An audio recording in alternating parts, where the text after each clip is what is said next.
Hola, nos da mucho gusto estar con Consuelo Hernández, una conocedora de la obra de Álvaro Mutis, autora del primer libro que se publicó sobre la obra completa de Álvaro Mutis. Álvaro Mutis, una estética del deterioro. En esta celebración, en este homenaje que le rendimos al poeta, narrador, maestro, amigo, pensador Álvaro Mutis, con motivo del centenario de su nacimiento el próximo 25 de agosto. Lo haremos de manera presencial en la casa de María José y Octavio Paz. Octavio Paz fue uno de los primeros críticos que destacó su poesía y fueron grandes amigos, y también de manera virtual a través de conferencias o charlas por este medio que se reproducirán por YouTube, en Mario Rey La Casa Grande, o por Facebook, igual Mario Rey La Casa Grande, y también en la página de Casa Paz. Entonces, Consuelo es, además de crítica, ha sido profesora, es una gran poeta muy reconocida en ambos campos. Bienvenida, Consuelo, y tienes la palabra. Muchísimas gracias, Mario. Mi agradecimiento especial por habernos convocado a este homenaje al gran poeta Álvaro Mutis. Un saludo muy especial también para la audiencia, los que nos vayan a ver o nos estén viendo. Y bueno, cuando me convocaste para este homenaje, pensé que podría hablar de la obra, pero me di cuenta que todo lo que yo tenía que decir sobre la obra de Álvaro Mutis ha quedado en el libro que muy bien has citado, Álvaro Mutis, una estética del deterioro. Por ello, decidí mejor empezar a compartir y a contarles algunos de las experiencias en mis encuentros con Álvaro Mutis. He titulado este trabajo, Otra vez el tiempo te ha traído, recordando a Álvaro Mutis en el centenario de su natalicio. Este año, cuando se cumple el centenario del natalicio de Álvaro Mutis y el 10º aniversario de su muerte, su poesía portadora de belleza y sabiduría, de amor y desapego, de conciencia de la decadencia y la desesperanza, resuenan como anticipado augurio de la realidad en los tiempos que nos confrontan. Fiel creyente en un principio universal de origen sagrado y trascendente, Mutis sigue vigente. Fue galardonado con prestigiosos premios. Octavio Paz temprano lo colocó en el ámbito internacional con su reseña de los hospitales de ultramar. Elena Poniatowska lo entrevistó en la cárcel de Lecumberri. Guillermo Sucre le dedicó un capítulo en La máscara a la transparencia. Y García Márquez mantuvo con él una amistad sin sombras hasta el último día, a pesar de las distancias ideológicas. Hubiera podido ser del Boom, pero prefirió ser un solitario al margen de grupos y escuelas. Cuando lo conocí, tenía 67 años y le dije con una certeza extraña, vas a vivir 90 años. Eso mismo creo yo, me contestó él, sin vacilar. Murió en 2013, después de una vida plena de creatividad y de intensas experiencias que le otorgaron su capacidad para aceptar los designios del destino con auténtico fatalismo y lo dotaron de su singular poética. Al cumplir 25 años, publica La Balanza, un poemario que, aunque desapareció en un incendio el 9 de abril en Bogotá, fue el inicio de una voz inconfundible en la poesía hispana. Una retrospectiva de su obra devela estos primeros trabajos como el eslabón en que se engrana toda su estética del deterioro, como ya lo he expuesto en mis trabajos anteriores. La pérdida de su padre y de su abuelo en su niñez, el haber quedado al cuidado de su madre, una mujer, según Mutis, de 28 años, apasionada, independiente y dada al riesgo y a la aventura, sumados a la época de la violencia en Colombia durante la juventud y su paso por la cárcel de Lecumberri, lo enfrentaron con la inexorable ley de la entropía, señora de todo lo existente. Ya en 1946 escribía: la muerte cambia súbitamente los paisajes y detiene las cosas para dejar al hombre que lucha vanamente un sordo momento que dura lo que el canto de una mujer ansiosa de su antiguo deseo. Poeta y narrador y autor de numerosos trabajos periodísticos, inventó a Macrol, el gaviero, el más persistente alter ego de su poesía y el protagonista de la saga novelesca, concluida después de su jubilación. Macrol encarna la humanidad y por eso seguirá vivo. Como dijo García Márquez, Macrol somos todos. Lejos del mal llamado realismo mágico, Macrol es demasiado humano, vive sus experiencias sin trucos y va a las profundidades del ser para descubrir su miseria, su lento desmoronarse y también su grandeza, su coraje y su capacidad para renacer de las cenizas. En consonancia, Mutis vivió lejos de lo académico e intelectual, de lo político y burocrático, y convencido de que su obra corre al margen de la anécdota histórico-política de América Latina, afirmaba: de Latinoamérica, lo único que me preocupa es saber cuándo va a salir del pantano para ser una civilización tal como yo la concibo. Álvaro Mutis ha sido una presencia intermitente en mi camino desde 1978, cuando leí Los Trabajos Perdidos y escribí mi primer artículo sobre su poesía. Ahora, cuando cumpliría un siglo, sentí como si volviera a decirme que entre mis tareas cotidianas habrá un espacio a sus obsesiones, como llamaba sus preocupaciones vitales, y su poética. Viví el asombro del encuentro con su obra en un seminario de poesía conducido por Guillermo Sucre en la Universidad Simón Bolívar en Caracas. Desde entonces, el deseo de profundizarla fue una necesidad impostergable. Me motivaba una extraña sintonía que solo más tarde comprendí. Como yo, él pertenecía por el lado materno a una familia antioqueña de hacendados, gente del campo y tradicionalista y religiosa. Además, sentí una resonancia entre el decir de sus poemas y los percances que entonces me atravesaban en Venezuela, lejos de mi familia, fuera del país, e impulsada solo por el anhelo de aprender y conocer. Por ello, escribir sobre los trabajos perdidos fue la oportunidad perfecta en el momento propicio. Luego siguió mi tesis de maestría sobre Suma de Macrol el Gaviero, y años después, enfocada en toda su obra, concluí mi libro Álvaro Mutis, una estética del deterioro. En 1984 le envié a Mutis mi tesis de maestría. Su respuesta llegó con 2 poemas inéditos: En una calle de Córdoba y Cádiz, los que le llevé al poeta Luis Alberto Crespo, quien inmediatamente los publicó en el papel literario de El Nacional. Luego fueron recogidos en Los Emisarios. Su carta dice así: qué raro resulta ver mi poesía trabajada con una conciencia crítica tan rigurosa y certera como la tuya. Estas líneas son para decirte mi gratitud por tu desvelado interés por lo que escribo y asegurarte que tus noticias me han llegado cuando más falta me hacían. Era la respuesta perfecta, la objeción rotunda a ese fatal ¿para qué?, que persiste a lo largo de toda mi vida de escritor. Nuestra correspondencia continuó hasta 1986. Le enviaba mis artículos publicados en El Nacional de Caracas y Álvaro me enviaba sus poemarios para mí y sus amigos venezolanos que servían de puente entre nosotros, aún sin conocernos.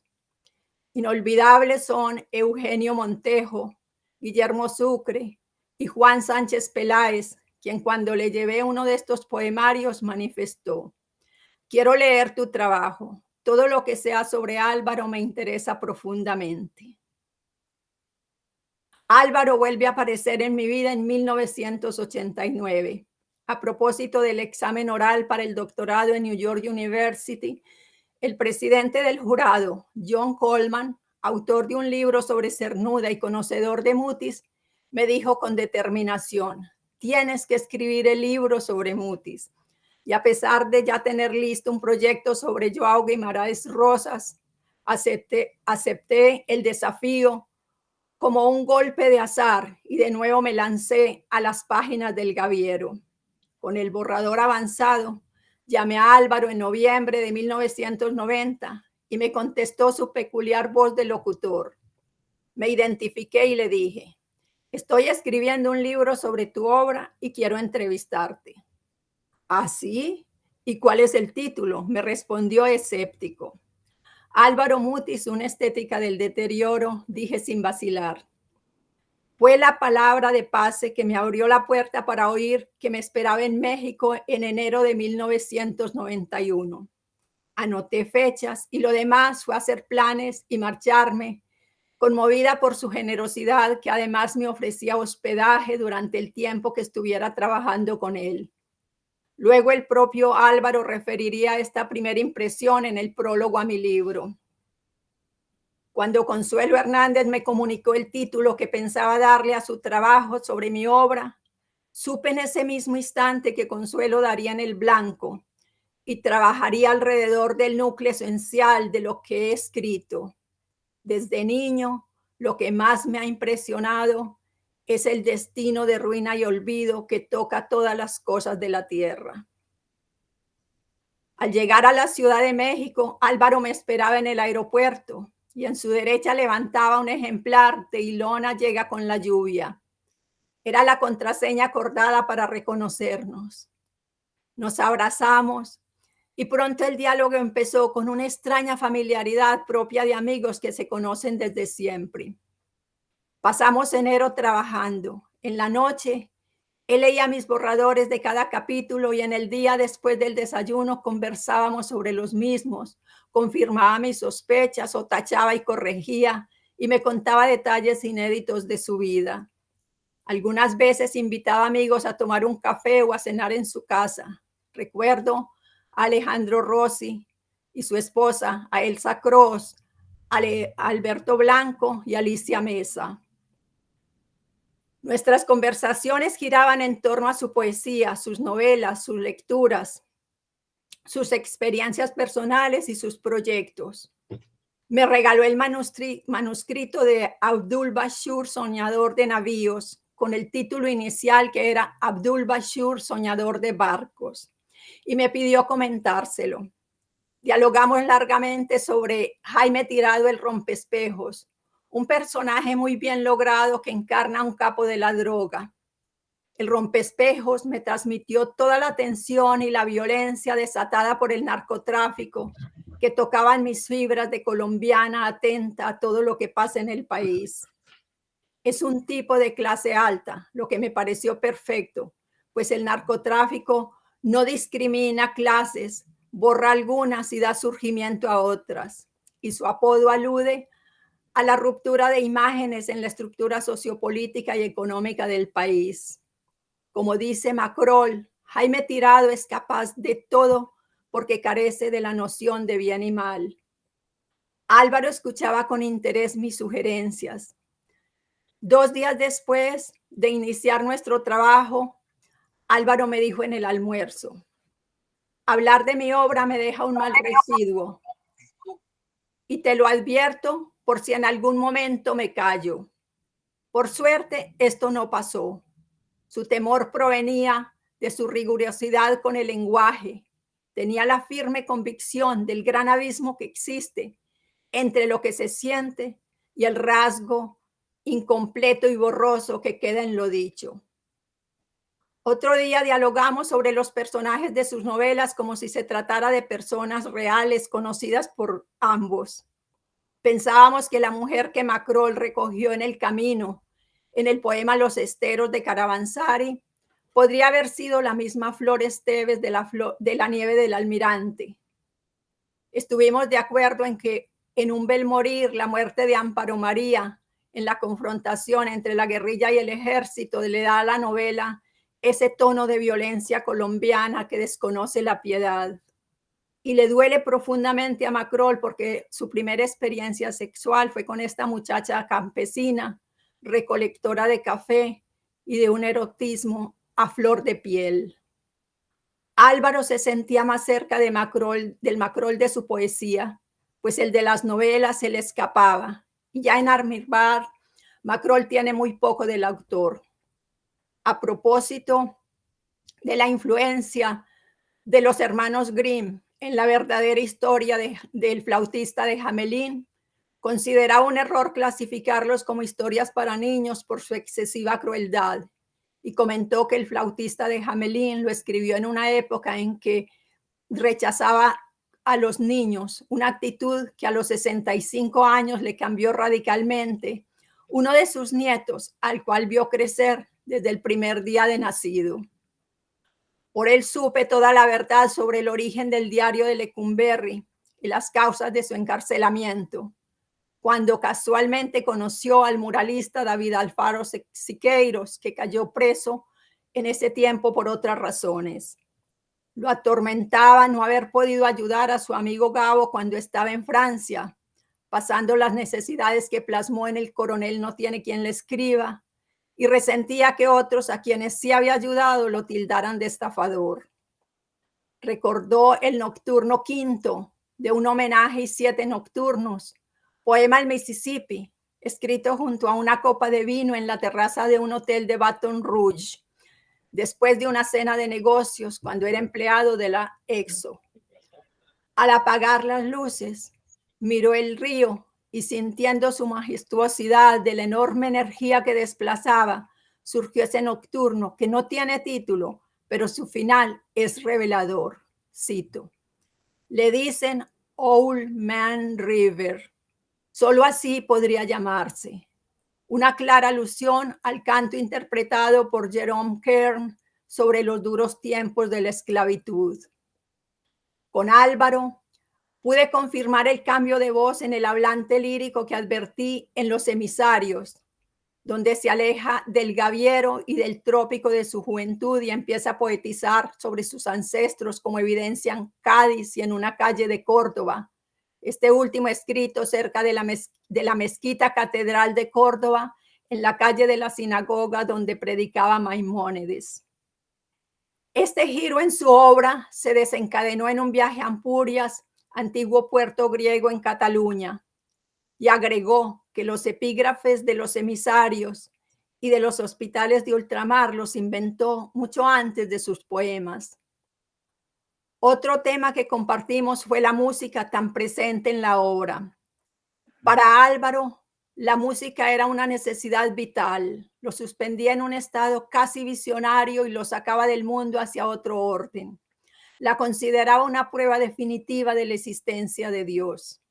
La importancia de la música persiste desde su primer texto poético de 1945. Cito: un Dios olvidado mira crecer la hierba. Escrito después de escuchar la Quinta Sinfonía de Sibelius y en especial el tercer movimiento, un texto seminal recogido después en poesía y prosa. En su gran repertorio musical abundaban los clásicos rusos. Varias tardes escuchamos música de la Iglesia Ortodoxa rusa, como la Gran Pascua rusa de Rimsky-Korsakov, que le producía un efecto tan particular, tan hondo sentido de oración y de contacto con la divinidad que lo sobrecogía. Igualmente escuchamos en las estepas del Asia Central de Borodín, o piezas de otros músicos como Noche Transfigurada de Arnold Schoenberg y La Misa de los Pobres de Erik Satie y los Nocturnos y Sonatas para piano de Chopin, el mejor discípulo de Mozart. Su devoción por la música incluía los cantos gregorianos. Probablemente las invocaciones de Macrol se originan en la música.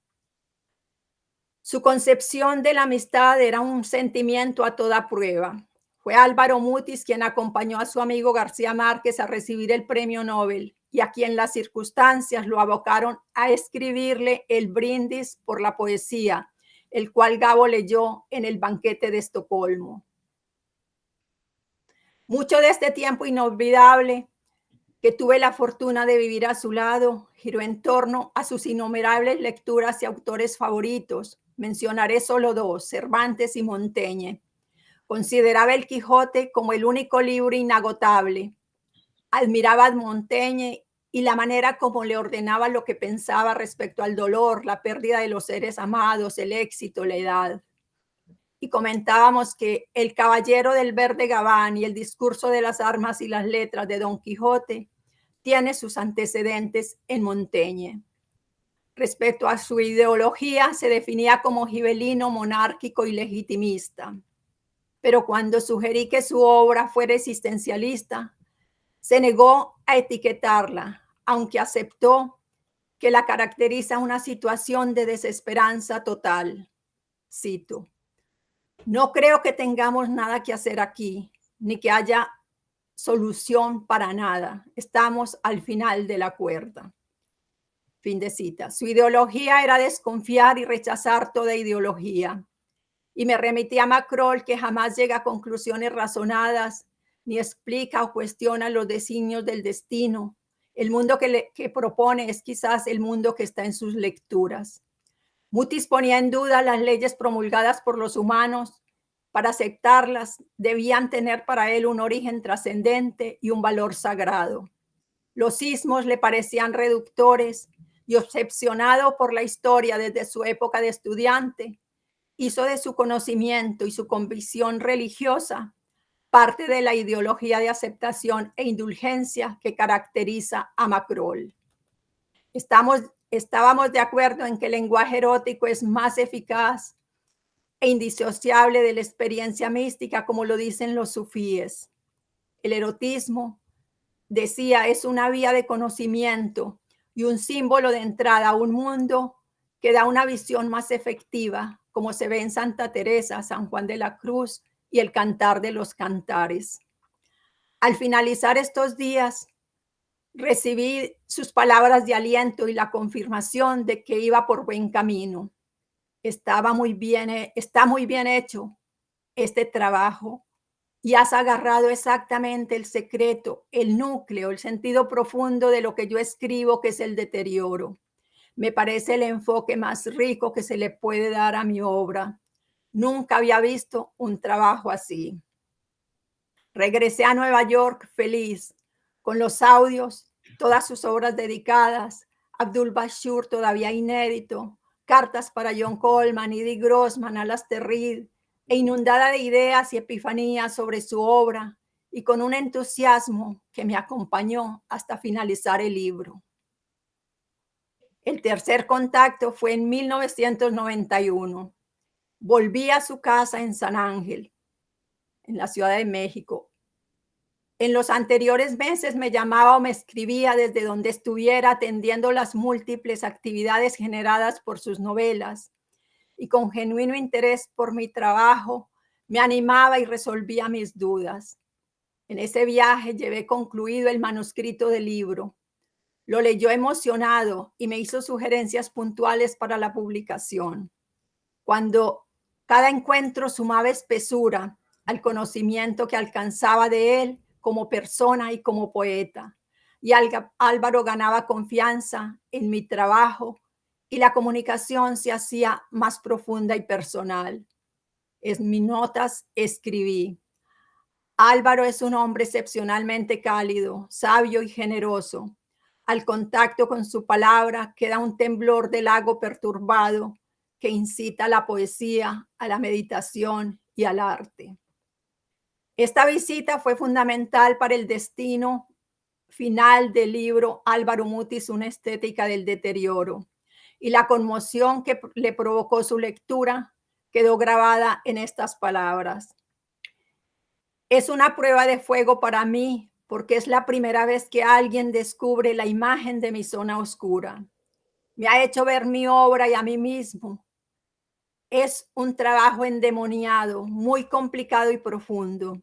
Me obligó a ver a tanta distancia que desde que lo leí empecé a soñar con esquinas de Bogotá, con mi mamá, con mi hermano Leopoldo, con Coello. Todo me dio marcha atrás y eso no me había pasado nunca. Le asombraban las relaciones que exponía el manuscrito, por ejemplo, entre su obra con Dickens y St. John Peirce.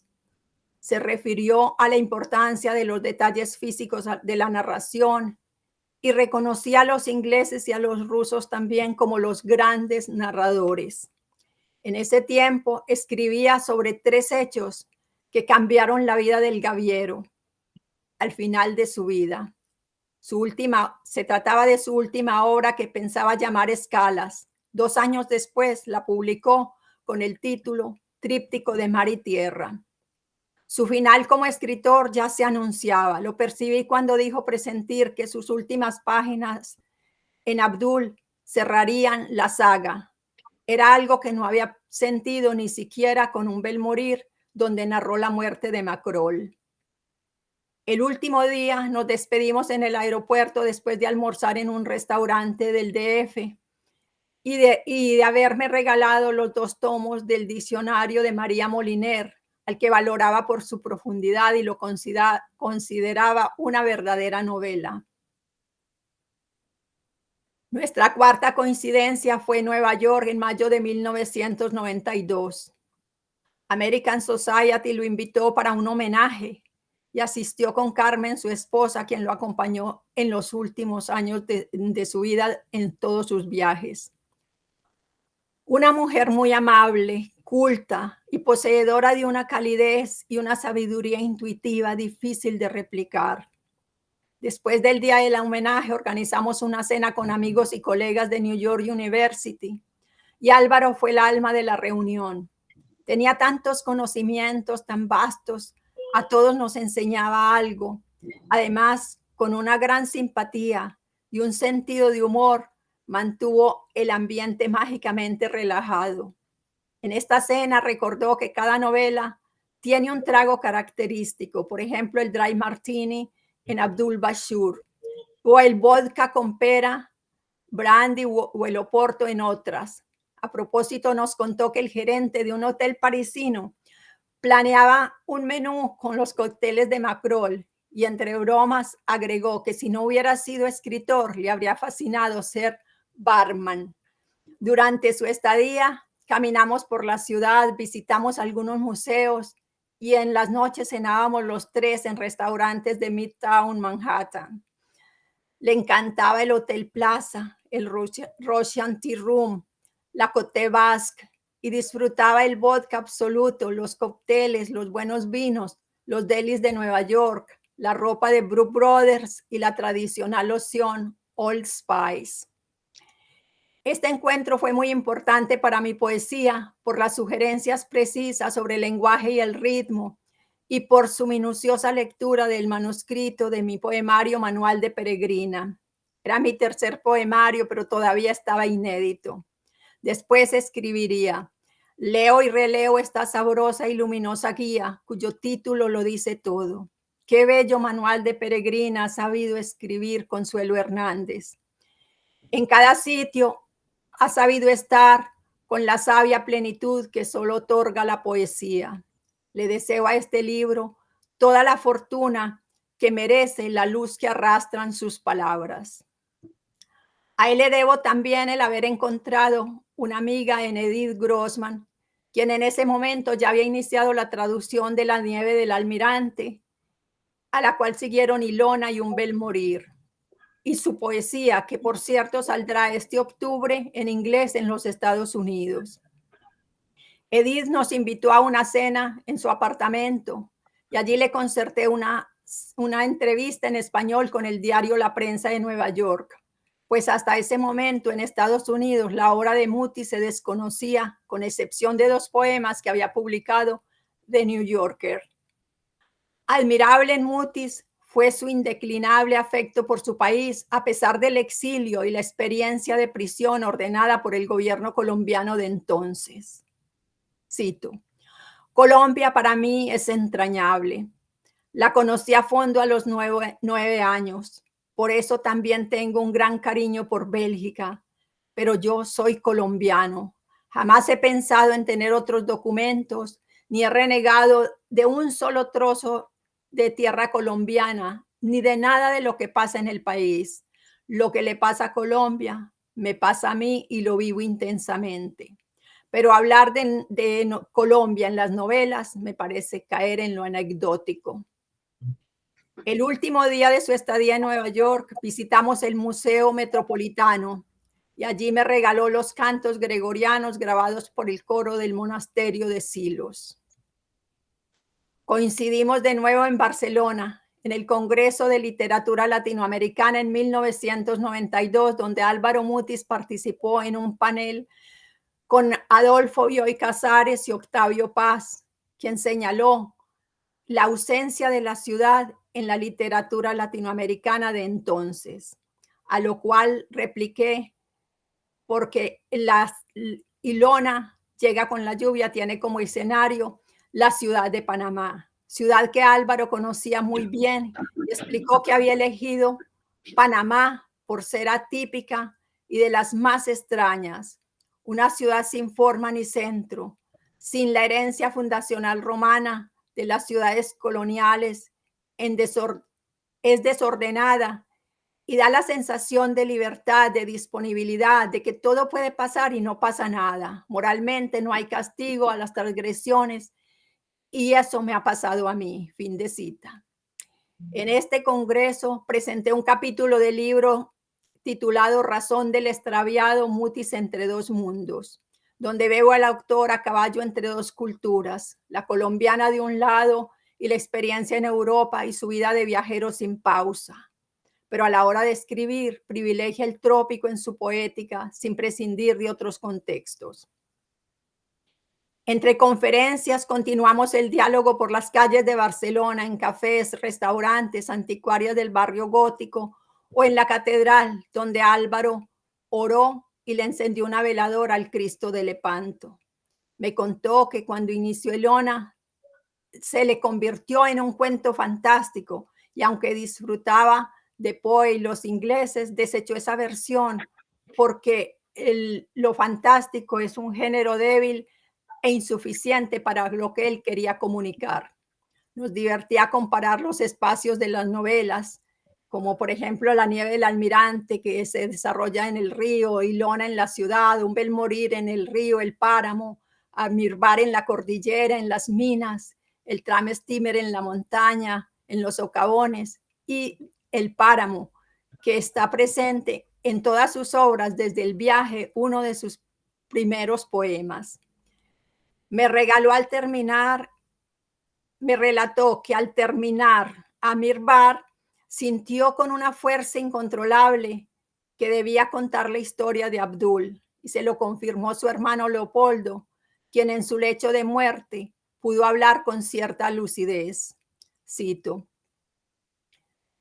y yo, por hacerle conversación, para darle un tono de continuidad a la vida, le dije, voy a escribir una novela sobre Abdul. Entonces me miró fijamente y me respondió, qué bien, apenas justo con Abdul. Y así nació su última novela. La última vez que lo vi fue en Madrid durante la Semana del Autor, en honor a Álvaro Mutis, auspiciada por la Agencia Española de Cooperación Internacional. Fui invitada gracias a su recomendación. Mi libro sobre su obra no salía todavía, pero ya tenía algún reconocimiento.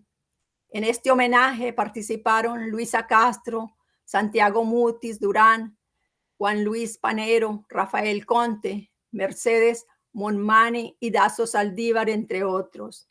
Allí analicé la relación amorosa de Macrol con todas las mujeres de la saga, en la cual Macrol deja ver sus limitaciones culturales propias de una época y simultáneamente da una visión más avanzada de la mujer, como la del autor, quien afirmaba no sin cierto radicalismo.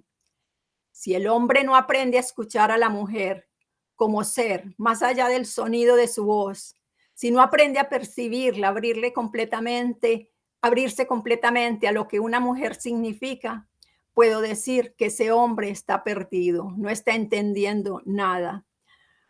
Porque para mí las mujeres tienen siempre la primera y la última palabra. Conversamos luego sobre el origen de la mansión de Araucaíma, nacida de un desafío de Buñuel, con quien tuvo una gran amistad. Álvaro le dijo que iba a escribir una novela gótica de Tierra Caliente y Buñuel incrédulo le contestó, eso no puede ser. La novela gótica necesita castillo, bruma como la de Inglaterra, la doncella media loca, media erótica y medieval y el carcelero. Cuando Álvaro terminó la novela, Buñuel quedó encantado y quería llevarla al cine e incluso avanzó en el proyecto, pero luego lo atraparon sus brillantes temas como el discreto encanto de la burguesía, el fantasma de la libertad, el oscuro objeto del deseo. Más tarde, La mansión de Araucaíma fue llevada al cine en 1986 por Carlos Mayolo. Por cierto, una tarde la miramos y observamos que la película no hace suficiente justicia a la fuerza avasalladora del mundo de excesos del texto. Le falta cohesión y la densidad psicológica de los personajes novelescos. Los días en Madrid pasaron veloces y en la residencia de estudiantes donde nos hospedaron coincidíamos con amigos, por ejemplo, Augusto Monterroso, Bárbara Jacobs. Al retornar a su casa, después del homenaje, me envió el prólogo para mi libro con el título Sísifo en Tierra Caliente. De allí en adelante la comunicación fue esporádica, por teléfono, por correo. La última vez que hablamos fue pocos meses antes de su muerte. Aún estaba bien. Él mismo contestó al teléfono y pude excusarme, pues condiciones de salud me impedían aceptar la invitación del homenaje que le haría a la Universidad de Puebla por motivo de sus 90 años. Después de unos minutos de diálogo, con tristeza me di cuenta que la lucidez y su envidiable memoria lo estaban abandonando. Unos meses después morí en México en septiembre 22 del 2013. Álvaro me dejó enseñanzas únicas. La necesidad de un principio trascendente como guía, la aceptación sin perjuicios morales de la realidad cambiante, la fe en la superioridad incontrolable de la vida, la disponibilidad para gozar de ella en todas sus manifestaciones, la honestidad en la escritura y la sinceridad que solo pueden nacer de la sabiduría. Atesoro su espléndida generosidad, su habilidad para separar el trigo de la paja, su empatía, su carácter festivo y acogedor, su magnetismo y el desapego por lo material y por el dinero en especial. Me quedan los valiosos audios que reúnen buena parte de nuestro encuentro y que hoy empiezo a transcribir y compartir con ustedes para celebrar el centenario de su nacimiento. Álvaro Mutis y su obra siempre tendrán un lugar en el corazón de su familia, sus amigos y sus lectores, y un puesto privilegiado en la poesía mundial para la posteridad. Muchas gracias.